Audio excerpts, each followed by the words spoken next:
جس طرح ڈھال آپ کر دیتے ہیں جنگ میں برستے ہوئے تیروں کے سامنے، تو وہ تیر ڈھال سے ٹکرا کے گر جاتے ہیں اور آپ کو نقصان نہیں پہنچتا، تو روزہ بھی آتش دوزخ سے ڈھال ہے، جہنم کی آگ سے بچانے والا ہے۔ روزے دار کو اللہ کی خاص رحمت نصیب ہوتی۔ ایک حدیث میں آتا ہے کہ روزے دار کو دو خوشیاں نصیب ہوتی ہیں۔ ایک خوشی اسے تب ملتی ہے جب وہ روزہ کھولتا ہے، جب سارے دن کی بھوک اور پیاس کاٹنے کے بعد شام کے لمحے ہوتے ہیں اور پھر روزہ منزل تک پہنچتا ہے، تو کس مسرت اور خوشی اور سرشاری کے عالم میں روزہ دار ہوتا ہے کہ شکر ہے کہ اتنی لمبی اور اتنی سخت گرمی کے ماحول کی شدت کے باوجود اللہ تعالیٰ نے مجھے روب منزل کیا۔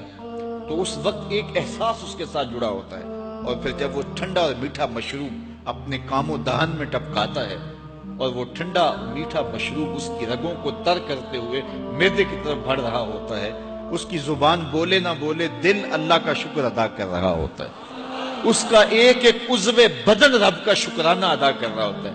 وہ ٹھنڈا اور میٹھا مشروب رگوں کو تر کرتا ہوا آگے بڑھتا چلا جاتا ہے، لیکن شکرانے کا وہ پیکر بن جاتا ہے۔ وہ ایک مسرت، ایک خوشی کا عالم ہوتا ہے کہ روزہ بھی نب گیا، سارے دن کی تکلیف بھی کٹ گئی، اور اللہ نے مجھے افطار کے لمحوں تک پہنچایا۔ فرمایا روزے دار کو ایک خوشی تب ملتی ہے جب وہ روزہ کھولتا ہے، وَفَرْحَةٌ عِنْدَ لِقَاءِ رَبِّهِ، اور دوسری خوشی روزہ دار کو تب ملے گی جب روزے کے صلے میں اللہ اپنا دیدار عطا فرمائے۔ بنی آدم کے جتنے بھی عمل ہیں 10 سے لے کر 700 گنا تک اس کا ثواب اولاد آدم کو اس کا دیا جاتا ہے۔ جتنا گڑ ڈالو اتنا ہی میٹھا، تو بعض کو 10 گنا، بعض کو 70 گنا، بعض کو 100 گنا، بعض کو 700 گنا، تو 10 سے لے کر 700 گنا تک بندے کے اعمال کا صلہ دیا جاتا ہے۔ لیکن میرے حضور نے فرمایا لیکن روزہ جو ہے اللہ فرماتا ہے وہ میرے لیے ہے اور اس کا اجر میں خود عطا کروں۔ جب وہ خود عطا کرے گا تو کتنا عطا کرے گا؟ سخی اتنا بڑا ہو تو پھر کیا عطا کرے گا؟ بلکہ بعض نے اس کو عجزی بہی کی بجائے اجزا پڑھا ہے بصیغہ مجہول، کہ روزہ میرے لیے ہے اور اس کی جزا میں خود ہوں۔ باقی اعمال کی جزا جنت ہے، جنت کی نعمتیں ہیں اور بہت کچھ ہے، لیکن روزے کی جزا میں خود ہوں۔ اور جس کو وہ خود مل گیا پھر جنت میں مل گئی، جنت والا جو مل گیا پھر جنت بھی مل گئی، جنت کی نعمتیں بھی مل گئی۔ تو روزہ اللہ کی خوشنودی کا ذریعہ ہے، اس کی رضا کا ذریعہ ہے۔ تو خوش نصیب لوگ روزے کی برکتیں حاصل کرتے ہیں۔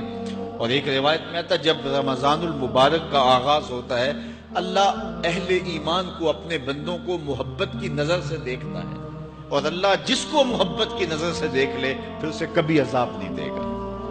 اللہ اکبر۔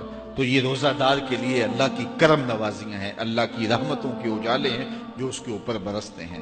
تو میں اور آپ اس ماہ انور کو، اس ماہ نور کو اس طرح سے گزاریں کہ ہمارے اندر کے پاپ دھل جائیں، ہماری غلاظتیں گناہوں کی مٹ جائیں، ہمارا سینہ صاف ہو جائے، ہم اہل ایمان کے لیے کشادہ دل ہو جائیں، ہمیں جو ہے وہ جھوٹ سے، تکبر سے، بخل سے، ریا سے اور دیگر امور بد سے اجتناب کرنے کی عادت پڑ جائے۔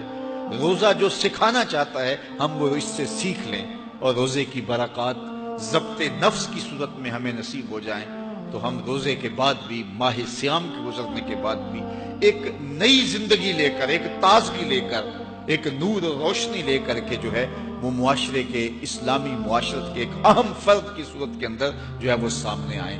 تو اللہ اس ماہ سیام کی برکتیں ہمیں نصیب فرمائے۔ ہر سال مہینہ آتا ہے، گزر جاتا ہے، ہم پورا مہینہ بھوک کاٹتے ہیں اور پھر وہاں کے وہاں ہی کھڑے رہتے ہیں، تو پھر ہمیں سوچنا چاہیے، لیکن اگر تبدیلی آتی ہے تو پھر شکریہ ادا کرنا چاہیے۔ آج کی اس تاریخ میں ہم عزم کر کے اٹھیں کہ ہمارا یہ ماہ سیام ہماری زندگی میں ایک سنگ میل ثابت ہوگا، اور ہم ایک نئے باغپن کے ساتھ، نئے عزم کے ساتھ یہ مہینہ گزاریں گے اور ضبط نفس سیکھیں گے اس میں۔